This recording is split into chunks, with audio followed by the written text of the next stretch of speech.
최근 블룸버그는 이번 대선에서 당선 가능성이 높아지고 있는 트럼프 전 대통령과 인터뷰 내용을 전격적으로 공개했습니다. 정치부 선임 기자와 진행된 인터뷰는 자신의 재집권 후 트럼프 노믹스에 대한 기본 구상을 담고 있습니다. 트럼프는 대선 전에 금리를 인하하면 바이든을 돕는 일이라면서 반대 의사를 분명히 했습니다. 하지만 월가의 이코노미스트들은 연준이 7월에 깜짝 금리 인하를 단행해야 할 설득력이 있는 세 가지 이유를 제시했습니다.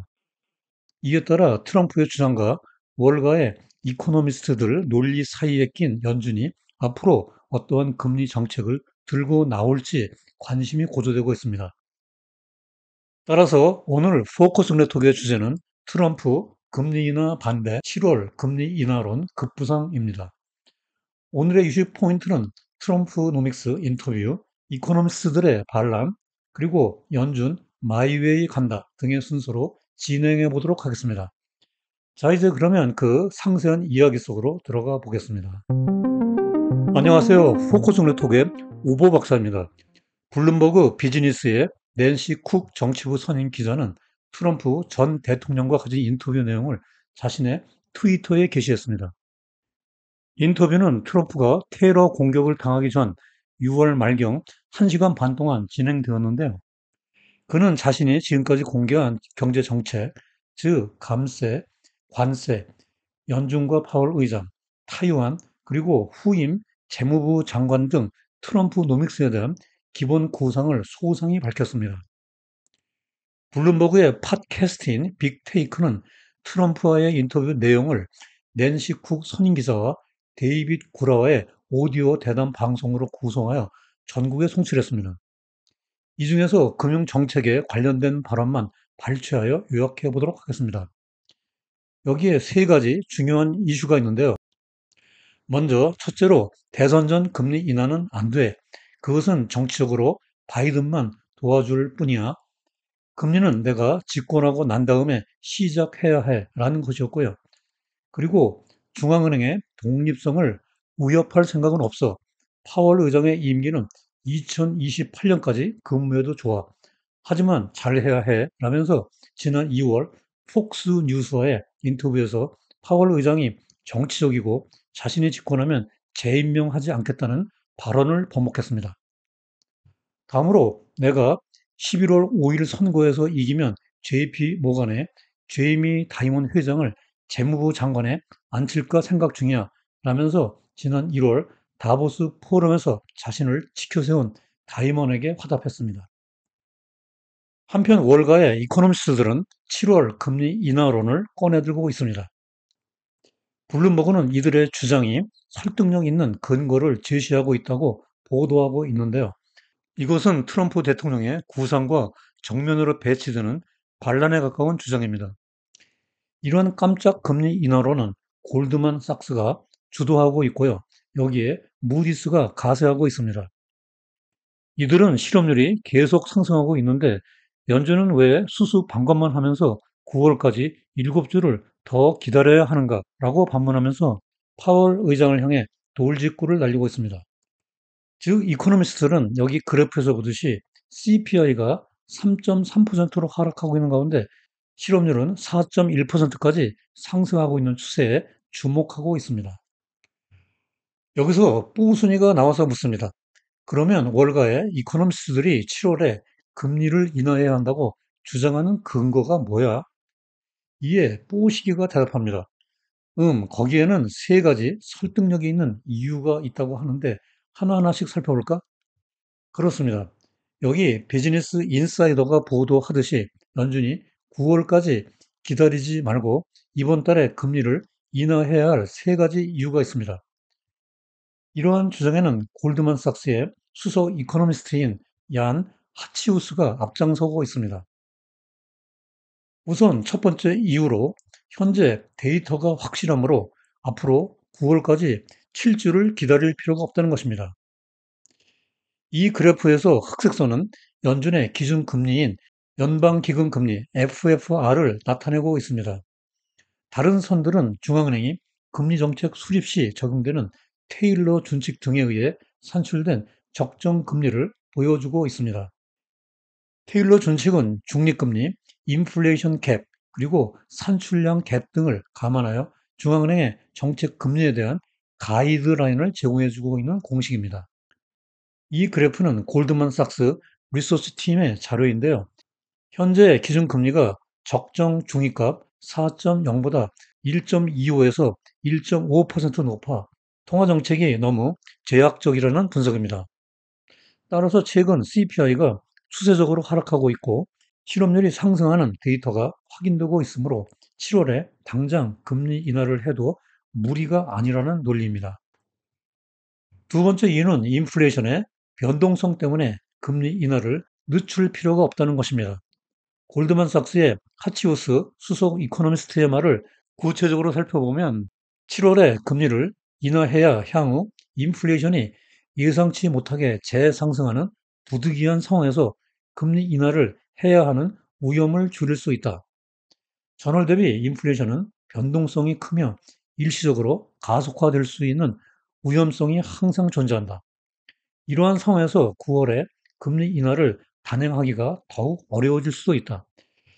하지만 7월에 먼저 금리 인하를 개시하면 이러한 위험을 피할 수 있다.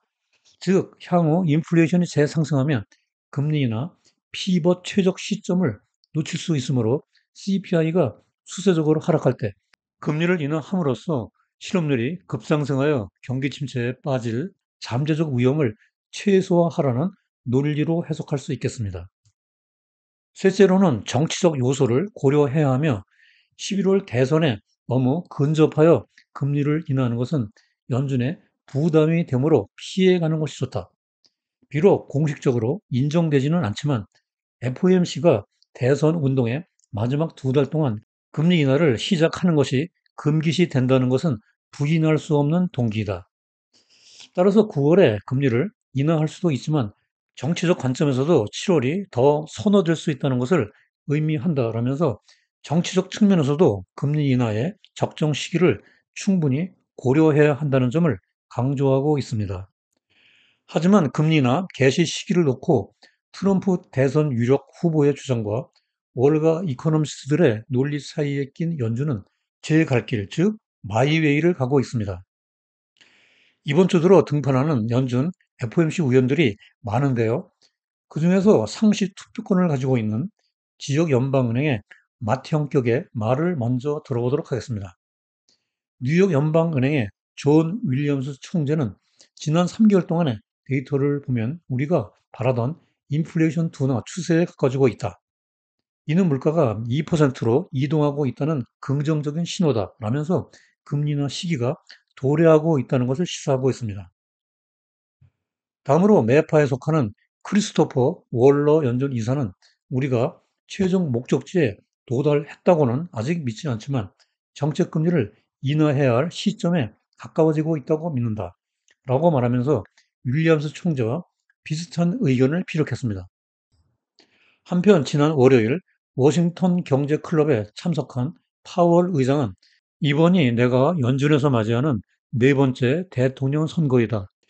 그래도 우리는 다음 날 출근해서 우리의 일을 할 뿐이다 라면서 선거 시즌과 관련하여 연준의 정치적 독립성을 지키겠다는 의지를 내비쳤습니다. 그러나 연준 FOMC 위원 중 금리 인하 개시 시기를 언급한 인사는 그 누구도 없습니다.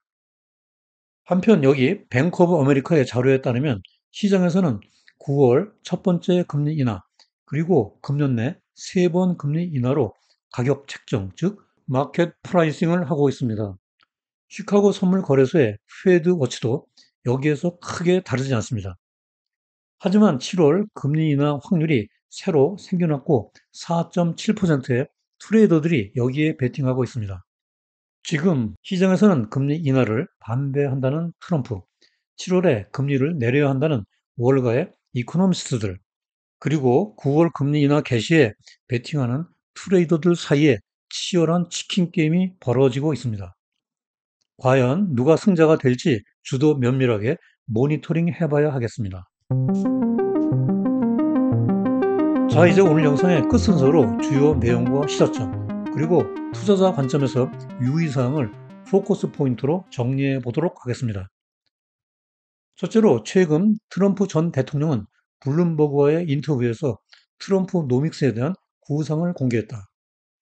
여기에서 금융 정책을 발표해보면 대선 전 금리 인하 반대, 대선 승리 후 금리 인하 시작, 파월 의장의 임기 허용, JP 모건 회장 다임원 재무부 장관 후보 고려 등이다.